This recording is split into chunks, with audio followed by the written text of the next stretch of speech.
What would you do if the man you built a life with traded you for someone half your age? Mark Halston did just that, walking out on his wife of 20 years for a 23-year-old bartender named Lila. Friends whispered. Neighbors gasped. And his ex, Karen, was left standing in the ruins. But in their shiny new relationship, it wasn't love that was brewing, it was something darker, hidden in plain sight. By the time the truth came to light, one life would be gone, and another would never be the same.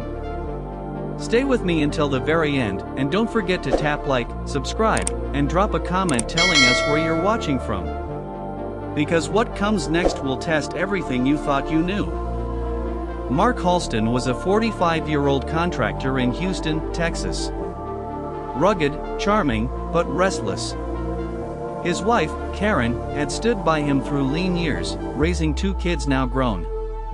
Then came Lila Vargas, a 23-year-old bartender with jet black hair and a laugh that echoed.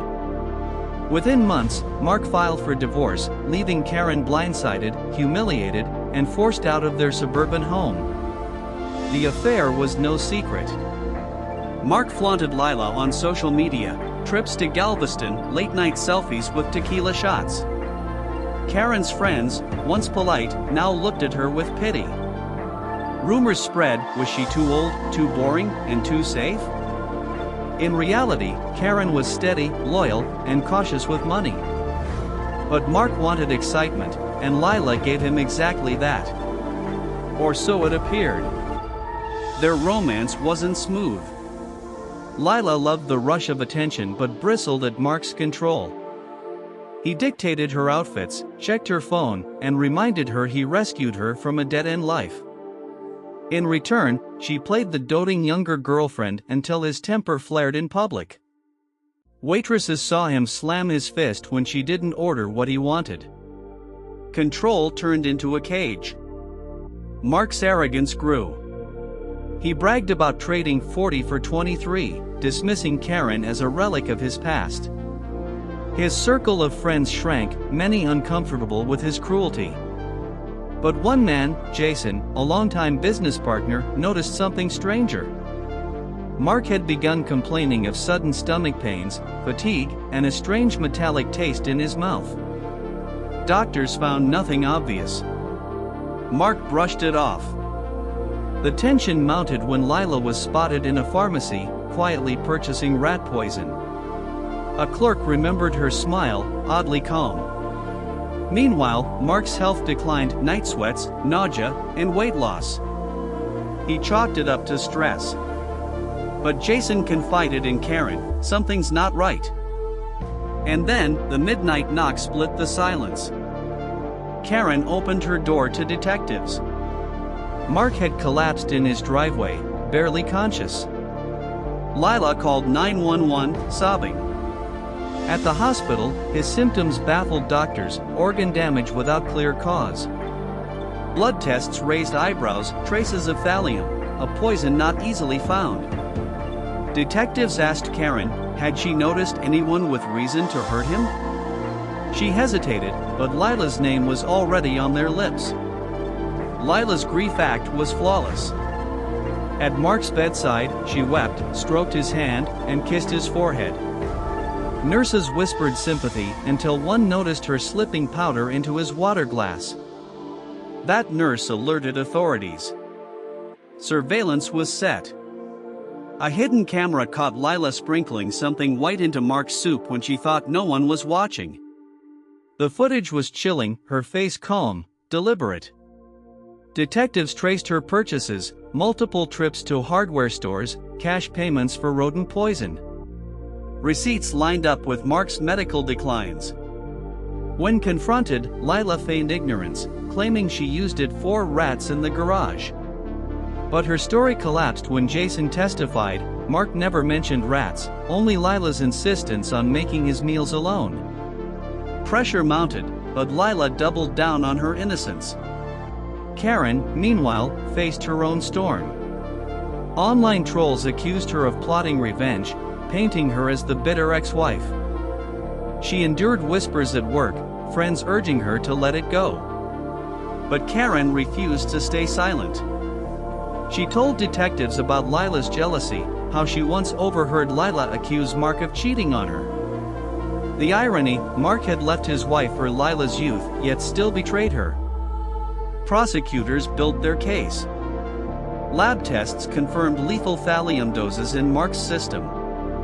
But Lila spun the narrative. Karen planted evidence. Karen wanted revenge. Her defense leaned on Karen's supposed motive. It was a bold gamble, turning suspicion back on the woman who had already lost everything. Karen, called to testify, trembled but spoke with steady eyes. "I don't want him back. I just want the truth." The trial's turning point came from an unlikely witness, a bartender at Lila's workplace.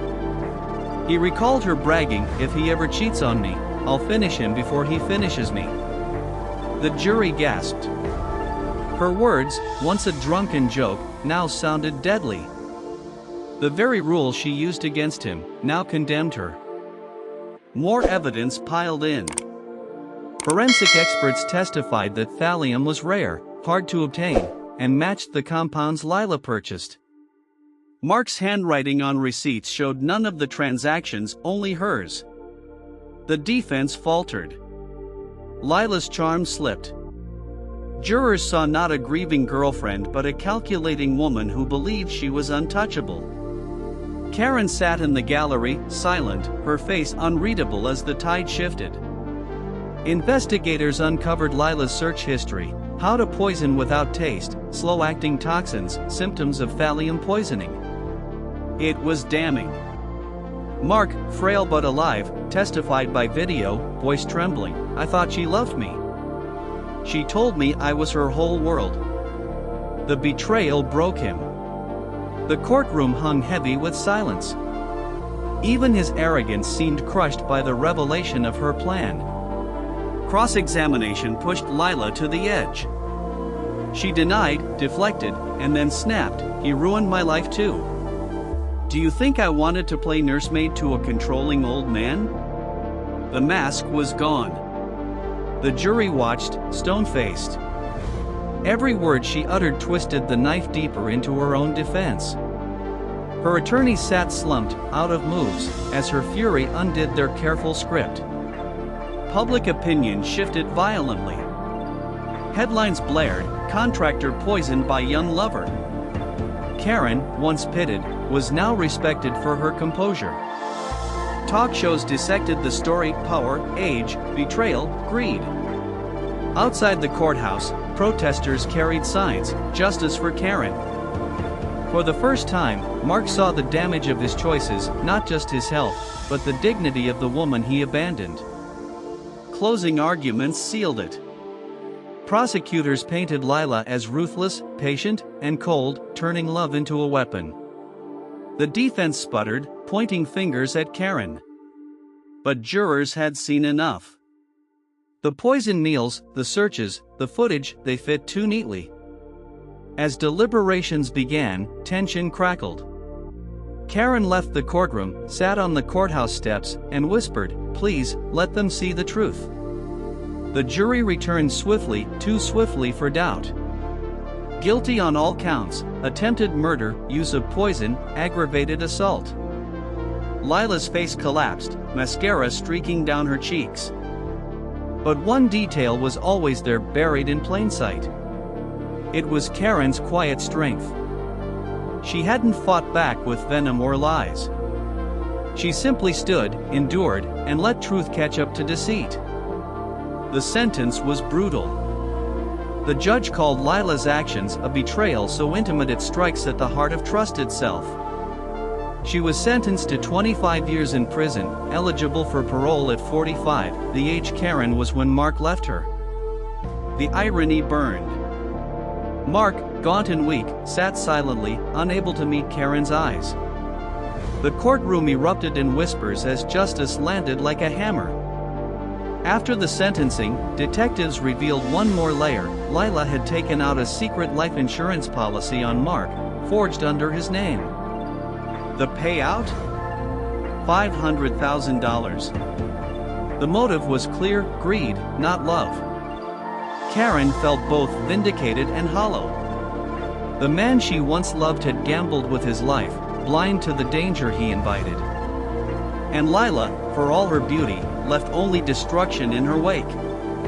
And then every voice fell silent as Mark rose in court. His voice cracked, "Karen, I don't deserve your forgiveness. But thank you for saving my life." It was raw, humiliating, and too late. Karen nodded once, nothing more. And in that silence, the truth finally stood taller than the lies. Mark survived, but was scared. His body would never fully recover. Lila vanished into prison walls, her youthful bravado gone. Karen walked away free, not triumphant, but at peace. She had no need for revenge, the system had spoken. Justice was clear, final, and undeniable.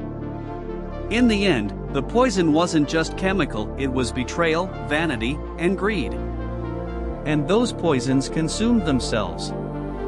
Months later, Karen moved to Austin, starting over. She planted a small garden behind her townhouse, nurturing life after so much decay. Mark lived alone, isolated, haunted by choices. Their children, grown, visited Karen often, grateful for her resilience. The community saw her not as the woman left behind, but as the woman who endured. Truth had burned everything false away. What remained was dignity. On a quiet morning, Karen watered her roses. Sunlight caught the petals red, alive, untouched by poison. She inhaled deeply, a survivor's breath. Lesson: betrayal corrodes, greed destroys, and arrogance blinds. But truth, unyielding and patient, always prevails. Justice may take time, but it comes. And when it does, it restores what lies cannot steal: dignity. If you believe stories like this deserve to be heard, subscribe to this channel and never miss the next case where truth prevails.